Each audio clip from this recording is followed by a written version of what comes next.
few minutes ago, you were having a pretty tough time, I saw, in a dungeon. I'm glad you fought your way out to talk to us. Do you find this side of filming particularly strenuous? Well, no more strenuous than some of the digs I was in Manchester. No, it's all pretty well worked out, and it's not advisable on top of a heavy breakfast or a hangover. Otherwise, it's all right. This is your third James Bond picture. I'm sure that as far as picture-goers are concerned, they could see more and more, but how do you feel about this yourself? Oh, I think it's splendid. I think it's very good entertainment. They obviously like it, and one every year, 14 months, is a sort of good, healthy issue, I think. Now, James Bond really conjures up a picture of blondes, bullets, and booze. Do you find that people expect you to be like this in real life?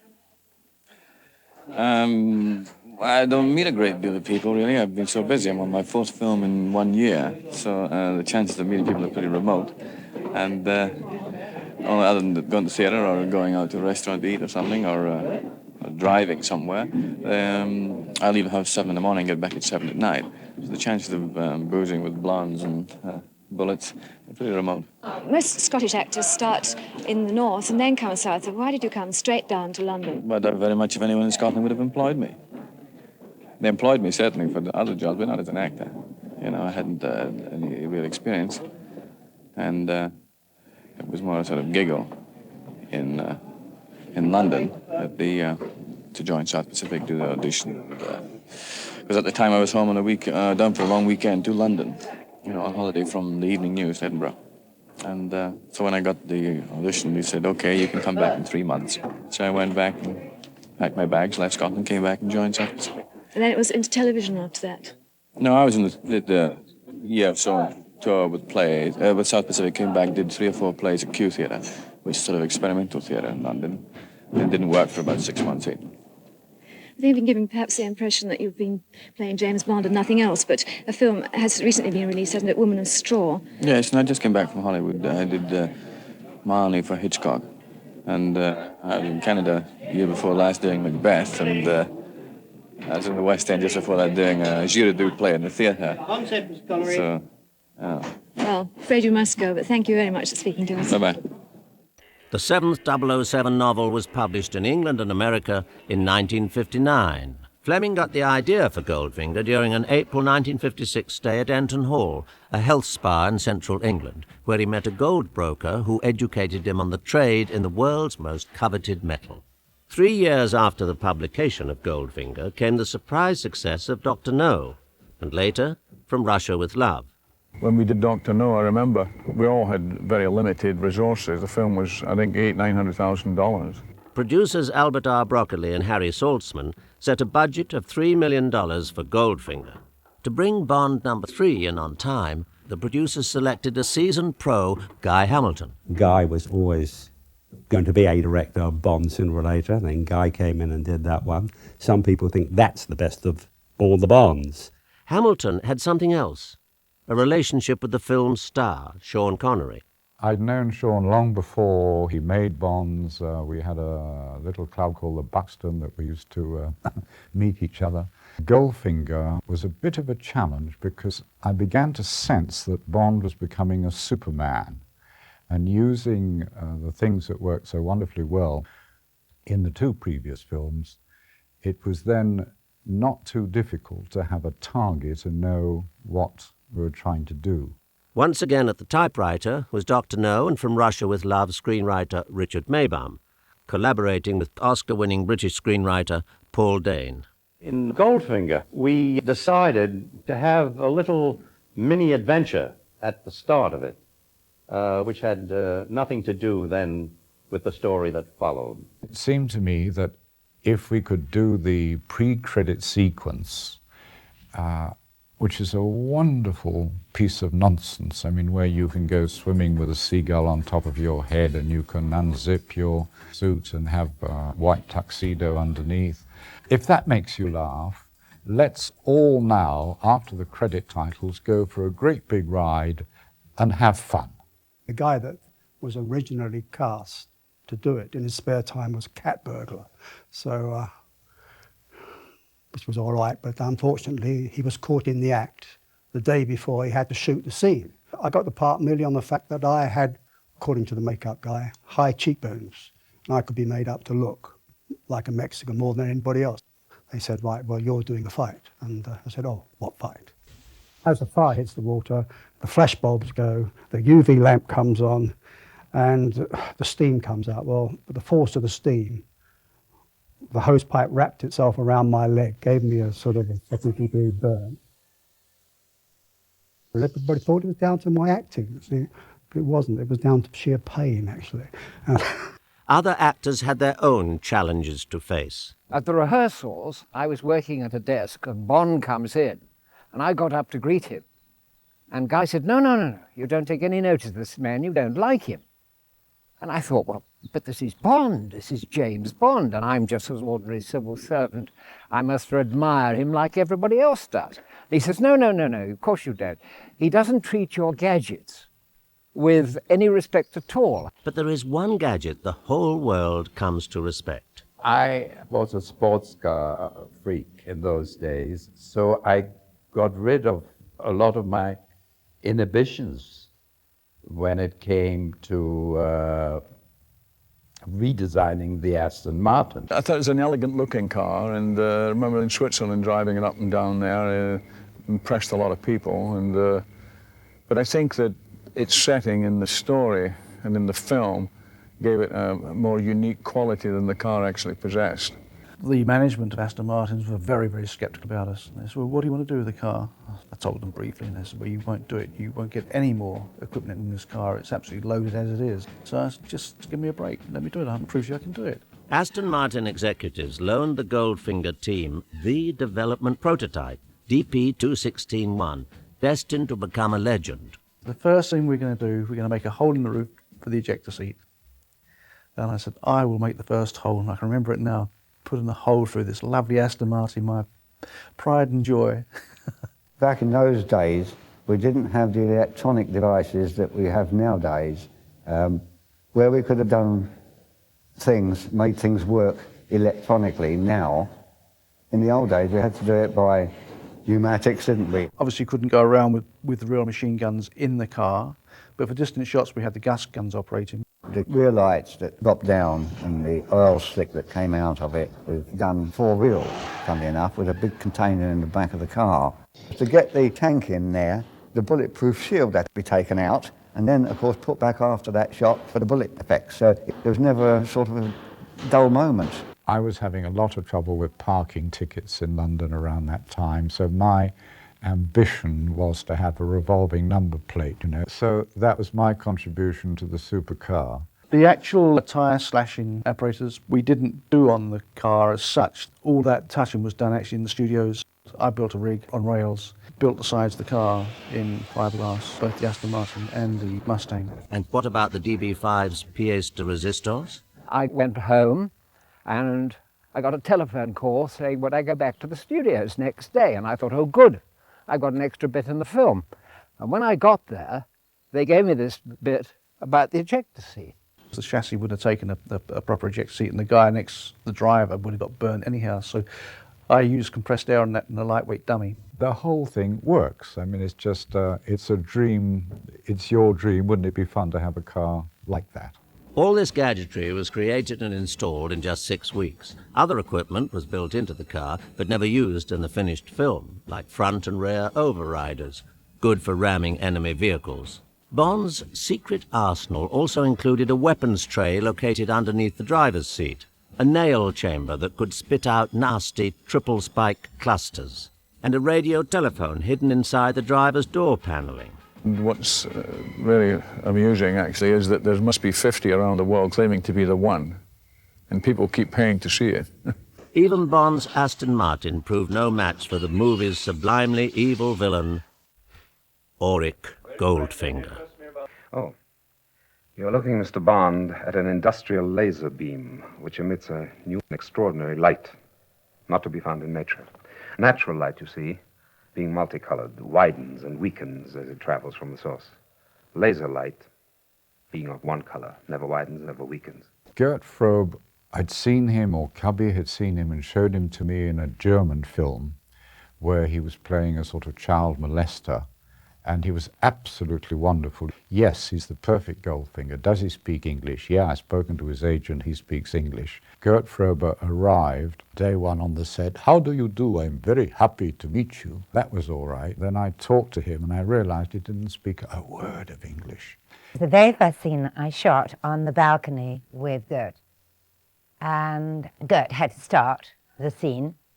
And he said, I thought, oh my God, what was that? But his mouth stopped. So I thought, well, okay, I'll say my line. I always remember Gert Fröbe, who was a dear sweet man. You know nothing, Mr. Bond. You know nothing. Cubby and Harry, when they saw the first rushes, went bananas. They said, you can't understand the thing. I said, don't worry, because we're now going to dub him later.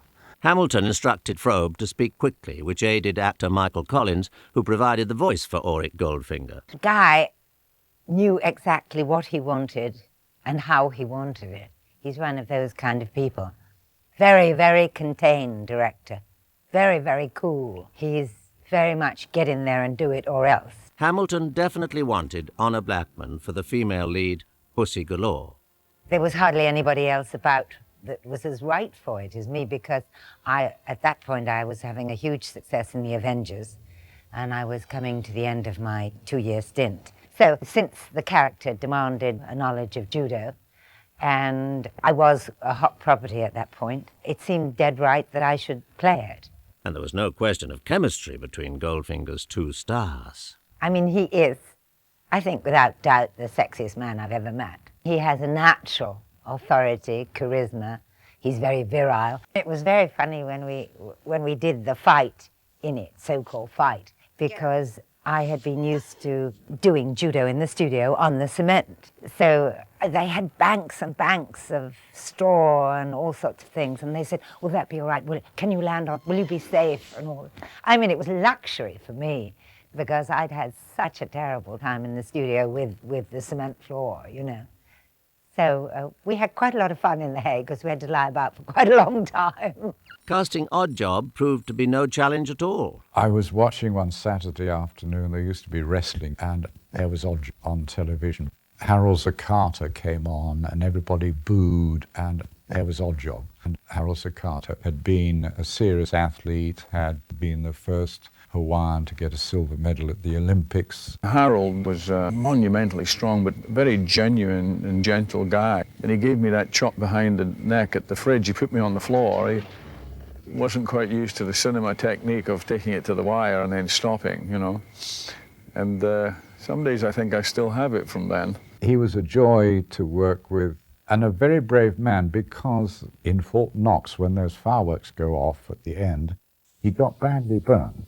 And he was hanging on there, and I didn't say cut because all the sparks were flying everywhere and it looked good to me. So finally a Harold thing, and then he'd really burnt his hands, but Guy, you didn't say cut, so I just hung on in there. Rounding out Goldfinger's villains was Kish, the man with the nuclear key. I was going to be in a stage play in London, and my agent suddenly said to me, by the way, I got you out of that play.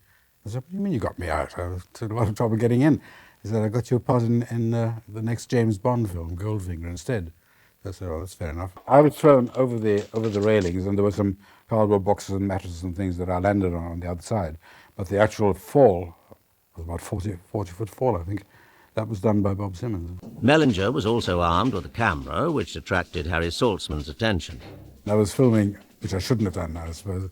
And I said to him, to make a joke of it, I said, I'm going to release mine before yours. And he wasn't very amused. Although in Goldfinger for less than 5 minutes, Shirley Eaton made an unforgettable impression with audiences around the world. It was a nice sensation, being painted all over with this fine brush. On Pinewood's D stage, makeup artists gilded Shirley Eaton. I was nervous and happy at the same time. And every now and again somebody would come in and pop their head around the door and say, how's she getting on, how's she getting on? To avoid problems of skin suffocation, there was a doctor on the set throughout this sequence. Guy Hamilton was extremely kind, and we got the shots done during one morning, which was really quite fast.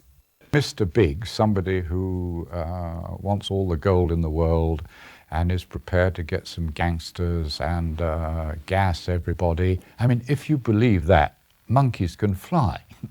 So you've got to take it with a wonderful pinch of salt. The star of Goldfinger in terms of settings was supposed to be Fort Knox.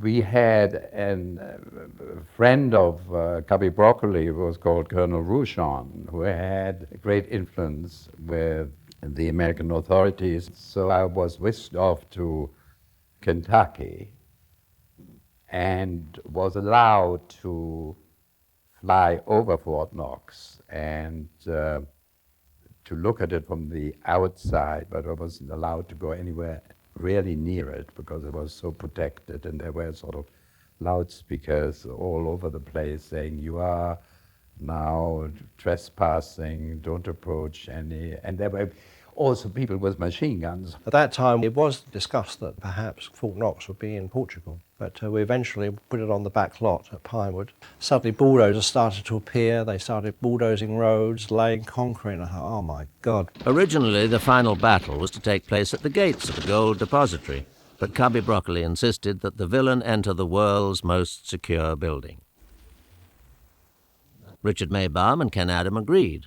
Others argued that no one knew what the inside of Fort Knox looked like. I suppose that it's their underground vaults, and it's just bars of gold that go on trolleys, or rather like the Bank of England.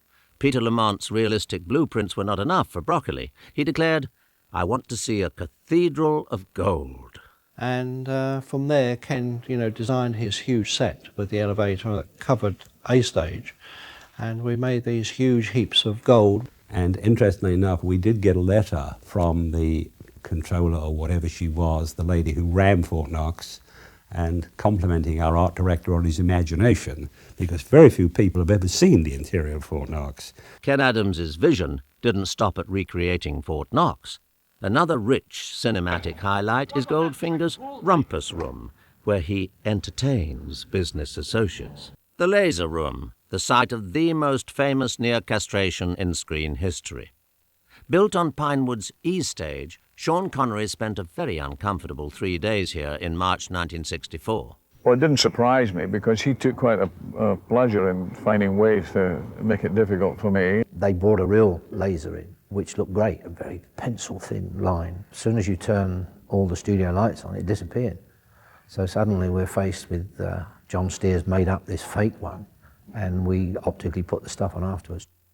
We had to pre-cut the area which was going to melt, then very carefully fill the whole lot in with solder, and then, of course, make the top finish again to look like gold.